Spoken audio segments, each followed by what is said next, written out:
So there's the offence of the cross that people cannot reconcile in their minds, that you can't get something for nothing. And it's so humbling, isn't it, to come to that point to realise that God's done something for you can't do for yourself. That God has done something for you, even when you hated God, even when you didn't know God and you weren't interested in God, God still died for you. Died for you personally. God gave up his life for you. The Son of God gave up his life for you, even when you could care less. And you see, that, for some people, is offensive.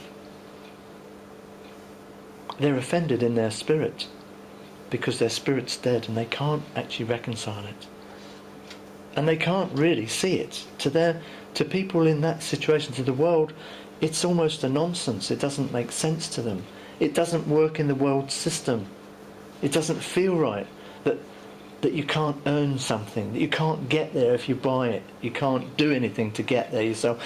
You have to rely on someone else that has given up their life for you to get you into a kingdom. It doesn't make sense to them. It doesn't work for them because it is spiritually discerned.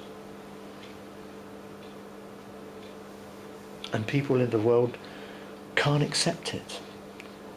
You have to humble yourself to accept that. So the cross of Christ is offensive to the world. It becomes an offence. You can't expect me to believe that kind of rubbish. That's not my paradigm. I don't deal in that kind of dynamic. I can't see myself ever, because it's simple and it's based on love and grace of God. And some people can't even accept the fact that they're sinners. They can be so narcissistic in their understanding that they think that they're perfect. And they think they're good enough for God and God should accept them. And why shouldn't God accept them? Because they're a good person and they're a good neighbour and they're a good father or mother and they do good things in the community and look how they help people, and why should I go to hell? Well, I'm not a sinner. So there is an offence of the cross even in that. And then there's the other side of the offence. Even for people that are religious, even people that have swapped that view and that attitude for a different kind of view. A view that says, okay, I can see there's a lot of good people in the church and I can see the church does a lot of good things, and so I'm going to go along to church and I'm going to find out, and I'm going to read my Bible and find out more about religion. I'll look at lots of different religions and probably get confused, but I will read the Bible and I will go to church and I'll find out more about it. And they do that, and they go to church, and that's what happens. And they find out about God, and some people even get convinced that maybe they're Christian and maybe even go forward and be baptised and possibly even join the clergy. And there's been many people down through the ages that have become ministers even and are not even saved. They did it quite often because it was a nice job to do, and it used to hold a reasonable salary for people, and it was usually jobs for the boys, let's face it, in the old days, especially in the Church of England. If you were somebody, you could take on becoming a local vicar or a priest in the church, and you would have a stipend, and so long as you knew about the scriptures and understood the scriptures, and you could hold your own and put together a sermon or do some teaching. And people didn't necessarily understand about being saved quite often, the people that put them in those positions. And so you can have people in the church even today that maybe know scriptures. They may have even got an A-level in scripture.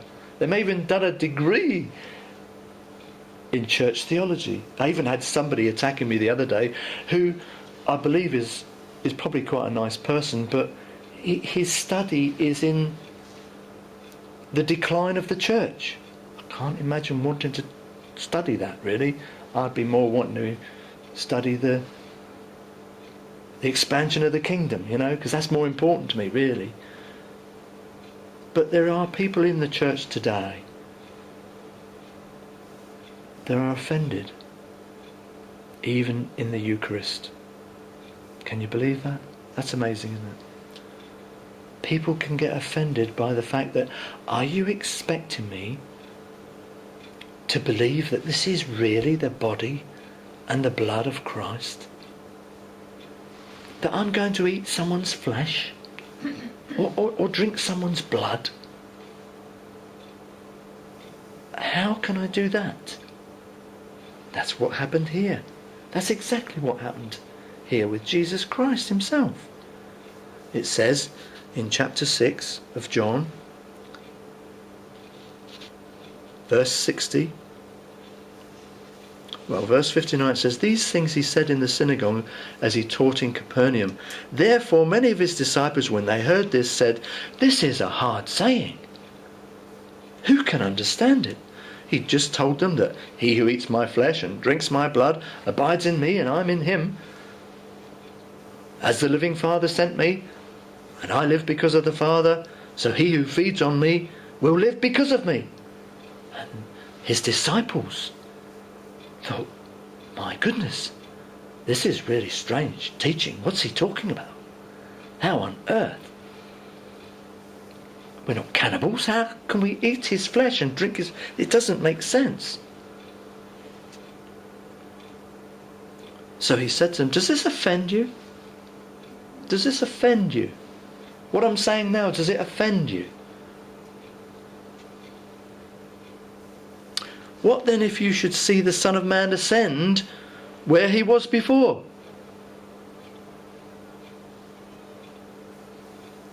It is the Spirit who gives life. The flesh profits nothing. The words that I speak to you are spirit and they are life. But there are some of you who do not believe.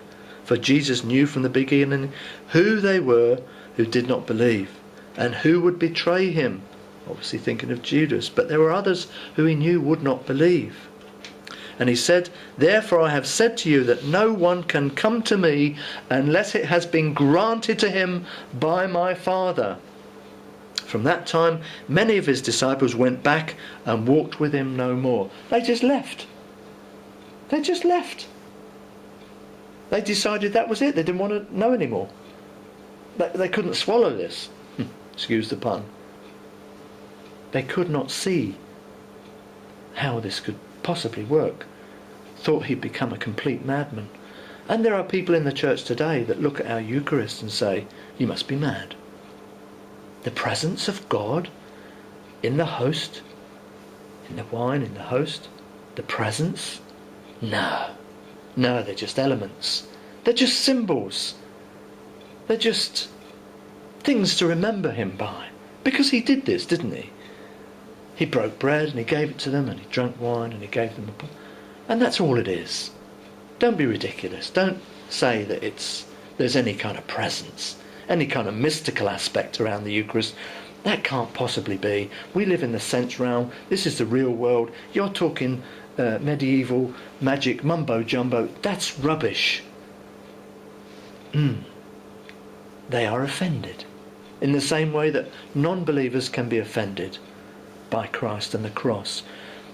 Christians, so-called Christians, or maybe Christians that have not really understood and been taught about the presence of God and began to experience the presence of God and known the presence of God and understand and believe the scriptures, those Christians who maybe are not really scripturally based may not actually be able to accept it. It may be offensive to them. Like these disciples, they walked.